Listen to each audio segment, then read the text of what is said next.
Назарыңыздарда маек берүүсү алып баруучусу мен Перизат Каденова, саламатсыздарбы?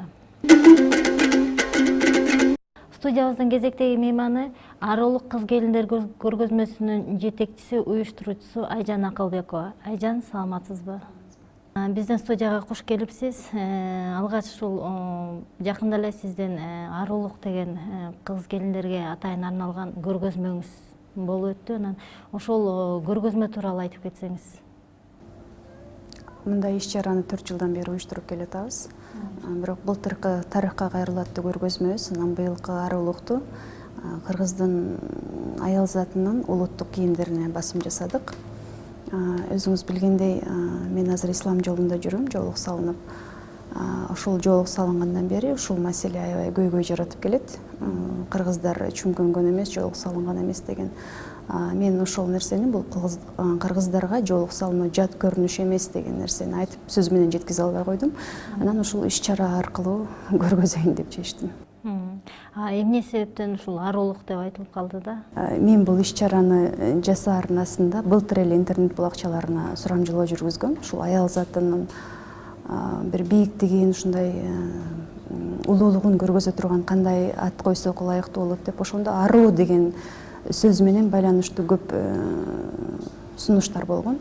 Анан быйыл дагы өзүм ойлонуп отуруп, ушул элечек, эне, аял заты дегенде эле ушу аруу деген сөздүн тегерегинде бир ой жүрүп алды да, анан арулук деп койдук ошондуктан.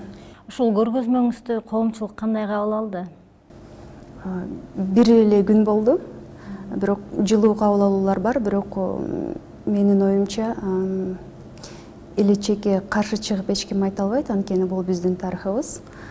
Биздин энелерибиздин элеси, эненин элеси биз үчүн бийик, биз үчүн сыймыктуу, биз үчүн барктуу. Ошондуктан менимче жылуу кабыл алат, колдоого ээ болот деп ойлойм.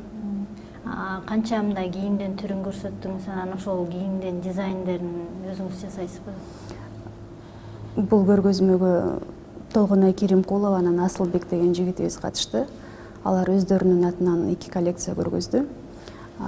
Мен болсо өзүм дизайнер эмесмин, ошондуктан балким мода жаатынан, балким өңдөрүнүн быйылкы сезондун трендине дал келбеши мүмкүн. Менин негизги максатым ошол мусулман айымдары жабык кийинип жүргөн, кандай кийимди кийип жүрсө болор эле биздин коомдо деген гана өзүмдүн жеке көз карашымды көргөздүм. Ошондуктан бир коллекциям бул күнүмдүк жашоого ылайыкталган баш кийимдер менен, жоолуктар менен болду. Экинчи коллекциям болсо жалаң ошо элечектер менен көргөздүм, элечектерге арналды. Анан ушул көргөзмөнү эле башка Кыргызстандан сырткары чет өлкөлөрдө көргөзүү пландарың барбы? Чет өлкөдө көргөзсөк деле абдан сонун болор эле, бирок бул долбоорго каражат жагынан колдоочу жок бизде. Маалымат жагынан гана улуттук телерадио корпорация колдоо көргөзүп келе жатат. Андан тышкары Муслимбиз, андан башка дайыма ушуну колго алып каражатыбызды чечип берген деле эч ким жок. Ошондуктан чет өлкөгө чыгуу жааты бул кыйыныраак маселе. Мындай Кыргызстандын ичинде ушундай жалаң кыргыздын баягы кийимдери менен, улуттук орнаментте ошол кийимдер менен чыккан баягы жеке ишкерлер бар да Кыргызстандын ичинде. Ошолор менен мындай ат салышып, ушундай бир конкурс уюштуруулар барбы?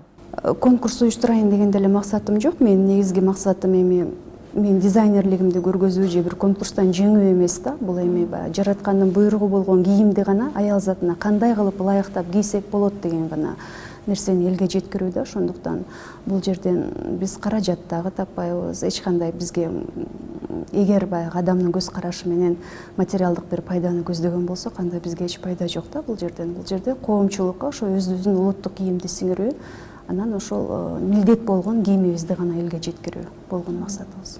Жалаң эле кыз-келиндерге арналат, анан кичинекей мындай кыздарга ылайыктуулары барбы?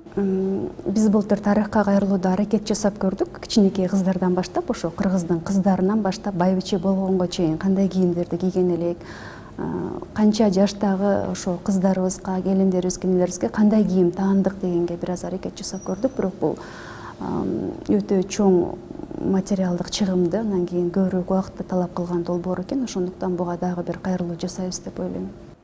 жакшы. Анан ошо социалдык сетте сенин өзүңдүн баракчаларыңда биз көргөнбүз да ислам өлкөлөрүн кыдырып жүргөнүңчү. Анан ошол жака кандай максаттар менен бардың, анан ошол жактан эмне жакшы нерсе алып келе алдың, ошол тууралуу айтып берсең. Ислам өлкөлөрүнө баруу кандайдыр бир өзүңө руханий жактан бир баалуулуктарды, бир пайда нерселерди көп алып келесиң да. Негизи исламий коомго барып жүрүү мен үчүн бир кандайдыр рахат тартуулайт десем болот. Ал жерден башка мусулмандар менен пикир алмашасың, алардын илим алмашасың, балким башка элдин маданиятын көрөсүң, ошондуктан өзүңдүн маданиятыңды аларга тааныштырасың. Ошон үчүн жер кыдыруу өзүнүн пайдалуу көп жактары бар да. Анан баягы коомчулук сени баягы актриса катары эле таанып калган да. Айжан Акылбекова актрисада айрыкча апамдын махабаты кино тасмасында. Анан ошол кайра кесипке кайрылып, актрисалык өнөрүңдү, талантыңды улантайын деген ойлоруң барбы? Актрисалык кесибим менин жашоомдогу бир басып өткөн эле этап деп эсептейм. Анткени мисалы үчүн мектепте окуп, анан студент болуп, андан магистр болуп, ушул сыяктуу адам өсүп кете берет эмес, билим алып. Мен өзүмдүн жашоомду ошондой деп этаптарга бөлөм да. Ошондуктан бул учур менин жашоомдо болду. Көп нерсеге үйрөттү, сабак алдым. Мен азыр башка багыт алып кетип бара жатам. Бул нерсеге кайрылам деп ойлобойм. Билишибизче, сен журналисттик кесипти да аркалап, атайын бир программаларды алып барып жүрөсүң да. Анан ушул программанын долбоорун өзүң түздүңбү? Журналисттик кесипти да мындай таштап салбайсыңбы же мындан ары улантасыңбы? Журналисттик кесип дагы менин экинчи кесибим, өзүм тандап алган, өзүмө абдан жаккан кесип. Журналисттик кесипти алгандан кийин ошол магистрдык диссертациямды жактап атканда өзүмө тажрыйба топтойм деп Манас чаңырыгында жарым жыл иштедим. Өзүмдүн автордук лидер аттуу долбоорумду алып чыктым. Андан кийин жаштар студиясына чакыруулар менен барып, Мээрим долбоорун алып барып жүрдүм. Бул ошо Бактыгүл Момбекова менен Бекбол Кылычбековго таандык долбоор болчу. Ал жерде дагы жарым жылга жакын иштедим, бирок убакыттын тардыгына байланыштуу ал жерден кетүүгө туура келди. Бирок сөзсүз журналисттик багытка кайрылып келем деп ойлойм. Анан могу өлкөдө болуп аткан саясий абал баарыбызды деле тынчсыздандырып келет да. Анан ушул жеке ишкерлик менен өзүң алек болуп жүрөсүң. Кыргызстанга кандай бир салым кошууда, мындай жеке ишкана ачып иштетүү максаттарың барбы? Чындыгында ар бир атуулдун көйгөйү болуш керек. Мекенинде болуп аткан бир кырдаалдар, оор кырдаалдарда колунан келген ар бир адам колунан келген нерсесин бериш керек. Кимдин билими болсо, билим жагынан салымын кошуш керек. Кимдин материалдык мүмкүнчүлүгү болсо, ошол жагынан салымын кошуш керек. Бул жаатта Кудай буйрса иштеп атабыз, бирок бизде исламда кылган жакшы нерселериңди жашырып кылган жакшы дейт. Ошондуктан көп нерсени деле айтпайбыз, бирок колубуздан келген нерселердин баардыгын мекенибиз үчүн, элибиз үчүн жасап атабыз. Мына кайрымдуулук иштерине катышып келесиң да. Анан кайсыл жерлерге барып кайрымдуулук иштерин кылдың? Мен жогоруда айтып өттүм, балдар үйүнө барабыз көбүнчө, анан жеке кайрылуулар көп болот. Андан сырткары мен балалык чагым өткөн Жумгал районунда бир мечит салдырып атабыз. Ушул сыяктуу көп эле кайрымдуулук иштер болот. Эми бирок буларды элге жайылтып, мен ушуну кылып атам деп эле төшүк каккандай иштер деле эмес. Бул колуңан келген нерсени милдетиң катары эле жасап койчу иштер да. Ошондуктан менимче баардыгын мындай бирден тактап айтуунун деле кажети жок. Анан ушу астыда Мореке жана арулук деген көргөзмөң болуп өтпөдү? Ошол боюнча дагы мындай алдыда кандай пландарың бар? Улантасыңбы? Чындыгында кийим маселеси дагы биздин коомдо бир мусулмандар менен баягы светтик деп атабызбы, ушундай бир коомдо бир тирешүүлөрдү пайда кылган маселе болуп атат да. Ушул нерсени кичине жоопкерчиликтүү мамиле кылсак дейм. Анан чындыгында өзүбүздүн тарыхыбыздан алыстабасак, анан адамдардын укуктарын өтө тебелебей, мындай ойлонуп жоопкерчиликтүү кадамдарга барсак деп ойлойм да. Анан алдыдагы пландарым мырзалар үчүн дагы биздин улуттук кийимдерди кийүү маанилүү деп ойлойм. Анткени өзүбүздүн улуттук кийимдер абдан бир терең философияга ээ, анан адам караганда мындай бир жылуу сезим пайда кылып турат го. Ошондуктан мырзалардын кийимин жасасакпы деген планым бар болчу. Былтыр болсо окуучулар үчүн жасасамбы деген, бирок тилекке каршы ден соолукка байланыштуу ал долбоорум ишке ашпай калды. Андан кийин үйлөнүү үлпөт көйнөктөрүн жасасамбы деген алдымда пландарым бар. Анткени өзүбүздүн шөкөлө менен өзүбүздүн улуттук кийимдерди кийип жүрсө абдан жагымдуу көрүнүш болот деп эсептейм. Анан баягы улуттун духун көтөргөнгө, баягы кыргыздын маданиятын сактап калууга, тилибизди сактап калууга, башка элге биздин кимдигибизди көргөзө турган бул биздин тилибиз менен улуттук кийимибиз да. Ошондуктан бул нерсеге мындай жай баракат анан жоопкерчиликсиз мамиле кылбашыбыз керек. Колубуздан келгенин баардыгыбыз баягы чогулуп, жапа тырнак иш алып барып, ушул нерсеге мындай көтөрүп кетсек деп ойлойм. Анан ошо сен баягы улуттук кийимдерди алып чыгууда алардын баягы тарыхын изилдеп ушуларга кайрылдың да.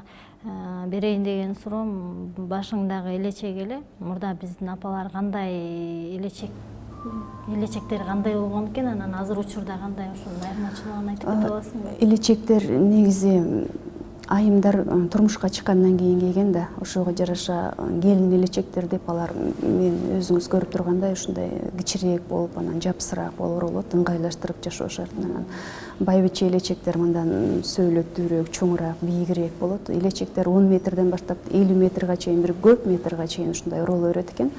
Элечекке оролгон материал өзүңүз билгендей баягы көчмөн калк эмеспизби, ошондуктан баягы аялдар жолдо төрөт учуру болуп калабы, же жолдон баягы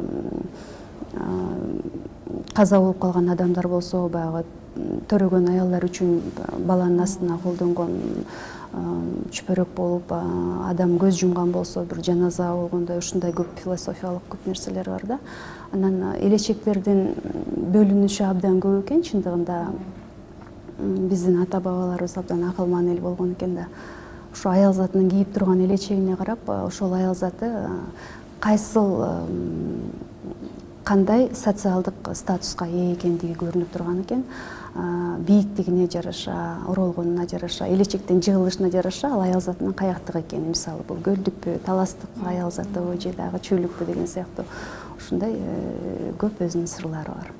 Ушун менен биз өз берүүбүздү аяктайбыз. Бүгүн бизде мейманда Айжан Акылбекова болду. Айжан, сиздин ушул жерге убактыңызды бөлүп, бизге маек берип кеткендигиңиз үчүн биз сизге ыраазычылык билдиребиз. Мындан аркыда чыгармачылыгыңызда ийгиликтерди каалап кетмекчибиз. Саламатта калыңыз. Чоң рахмат.